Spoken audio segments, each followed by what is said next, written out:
Hello friends and neighbors, and welcome to the last few days of October, which means that November is right around the corner and it's almost time for those 30 days of non-stop creative energy, NaNoWriMo. Every year we try to put out a NaNoWriMo advice video of some sort, and this year we've decided to put out our advice video a few days early to help you with some of the initial stages going into NaNoWriMo. So I'm Editing Matt, and joining me today is... well, he's known as Captain Obvious, but that's not really his name. He doesn't really have a name. He's the guy who becomes whatever he's needed. He's our human deus ex machina, basically. Say hi.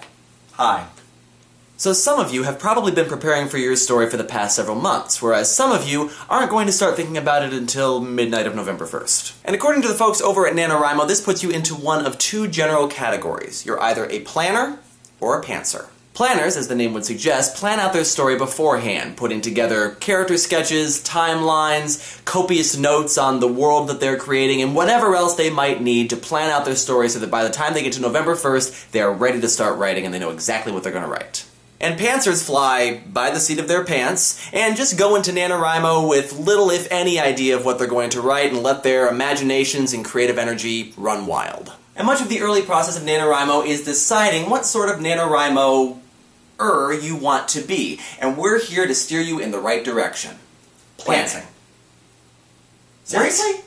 Dude, we never pants our NaNoWriMo novels. There's always a plan. In fact, the one novel that we actually finished and revised and are happy enough with to have self-published, links in the description, is the one that we planned out the most. Heck, most of the time I don't even wear pants.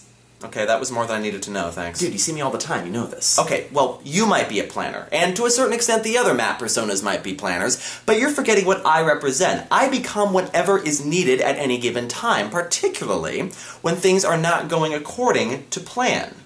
I represent the part of Matt who just kind of makes things up as he goes, which, by the way, is how the majority of this YouTube storyline was created.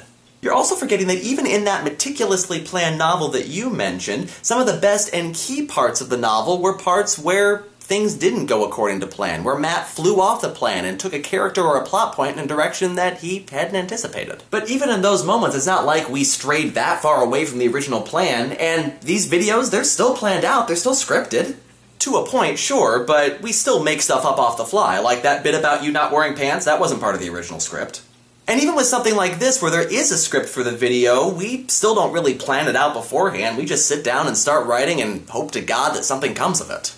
So what are you saying? That we're really pantsers? I'm saying that it's not that simple. I'm saying that both planning and pantsing are both perfectly fine methods of doing NaNoWriMo, and that maybe our job in this video is to debate the issue, books versus movies style, and let the viewers decide which category they fall into. Alright then. In that case, it's time to give you a rundown of the pros and cons of both planning and pantsing so that you can make your own decision and decide whether you want to be a NaNoWriMo planner or pantser.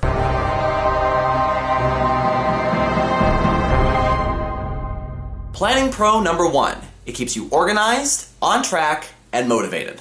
If you take the time before NaNoWriMo to work out character sketches or an outline or some plan of some sort, then you will have a goal to move toward once NaNoWriMo starts. You'll know going in what you're going to be writing, you'll know the shape of your story, and so that if you do get stuck at some point, which you will have a plan to draw from and figure out where you want to go. Plus, you can set goals for yourself that are a little bit more meaningful than just an arbitrary word count, like I'm going to make it to this next plot point in my story as opposed to I'm going to make it to 10,000 words today. Planning con number 1. It restricts creativity and spontaneity. The trouble with planners is that sometimes they get too caught up in the plan. Like, the plan actually becomes the writing process, but it's important to remember that planning is not the same as writing. Writing the story is about exploring the plots and diving deeper into the characters, and a little bit of pantsing can take you to some pretty interesting places. And if you get too caught up in sticking to the plan, you can lose that spontaneity. Pantsing pro number 1.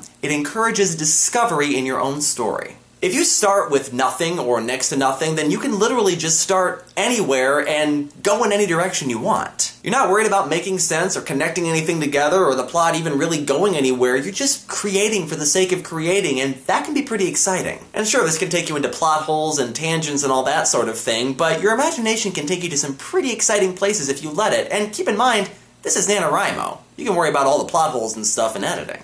And some of those tangents, even if they don't make it into your final story, can help you learn more about your characters, or your location, or some other element of your story, and make for a story that is that much richer and deeper, and with whole other layers that you can pick apart. Letting your imagination run wild is, after all, what leads to these creative ideas in the first place, whether you're a planner or a pantser.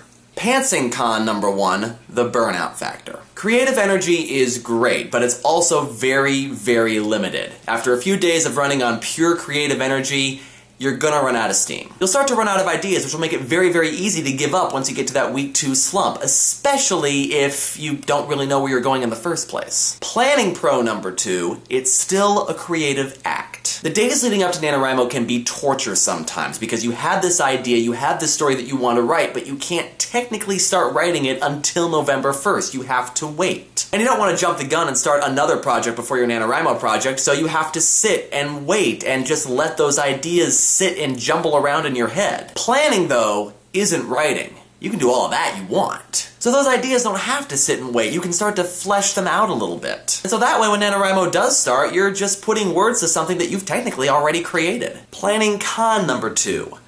Brain crack addiction. For many, the act of planning and fleshing out a story is often more fun than actually executing it, a phenomenon that was dubbed by vlogger Zay Frank as brain crack. And it's really, really easy for planners to get so caught up in the plan that they don't find the writing nearly as exciting, so they just keep planning and planning and they feel like they're accomplishing something. But planning doesn't bump up your word count, and it doesn't really add much to your story. Only writing does that. And if you're really seriously addicted to the brain crack, then you can get so caught up in the beautiful plan that you never actually get to work on your story. Pantsing pro number 2. It encourages risk-taking. So maybe this novel is going along fine, but it's missing something. It needs something that you didn't plan. And if you're a pantser, then you can just take your character or your plot in a completely unexpected direction and see what happens. And this can allow you to discover something completely new about your character that maybe you didn't know. Or maybe you're writing and you discover something in your story that completely changes the face of your novel. Now, hardcore planners won't dive into that change because it's not part of the plan, but pantsers won't hesitate. They'll take that leap and they might discover something that was even better than what they had planned in the first place.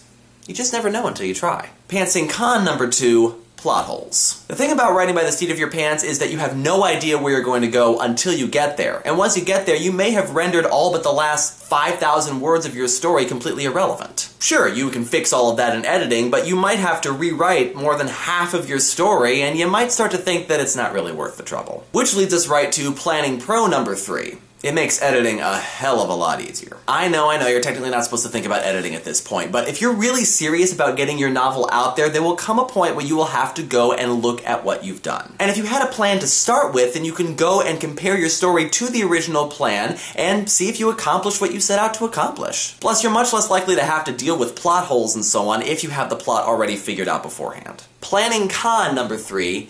It can be very difficult to meet your own expectations. Pantsers usually have no expectations. They just start writing and go for it. Planners, though, have this perfect story in their head that they can't hope to recreate perfectly on paper. And it becomes very easy to become discouraged with your story, both in the writing and in the editing process, because things aren't going according to plan. Pantsing pro number 3. It makes it easier to start. One of the big reasons that people give for not writing a novel, even though they might want to, is that they don't know what to write about, and they don't want to start writing without something in mind. So they're just waiting for inspiration to hit, as though inspiration is this magical beam of light that just randomly comes flashing into your head. But creativity is self-sustaining. The more you create, the more ideas you get, and the more of those ideas you want to create. After all, that's really what NaNoWriMo is all about, just finding those creative ideas. There's a reason why Chris Beatty's book is called No Plot, No Problem. NaNoWriMo gives you the freedom to just start writing, not worried about whether you have an idea or a story in mind, just giving you the chance to write and create. And even if that creative energy doesn't lead you to anything substantial, then it might lead you to another creative idea that is substantial. And that very creative process can lead to other creative ideas that might actually go somewhere. Pantsing con number 3.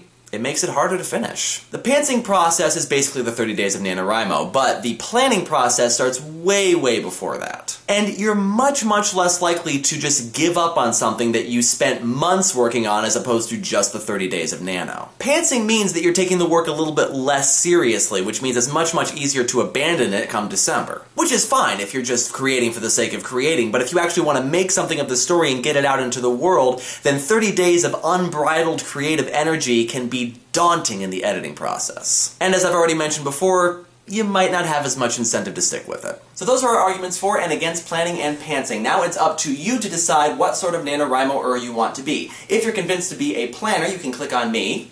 And if you're convinced to be a pantser, click on me. If you're still unsure, you think you might want to dabble in both planning and pantsing, you'll be given an opportunity to watch both videos at the end of either video. No matter what you decide, good luck to all of you who are participating in NaNoWriMo this year, and we'll see you at 50K.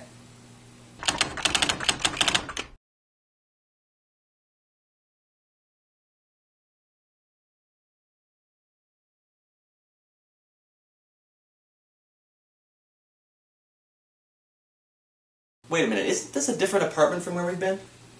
Oh, yeah, a thing happened. There'll be a video about it later. Pantsers.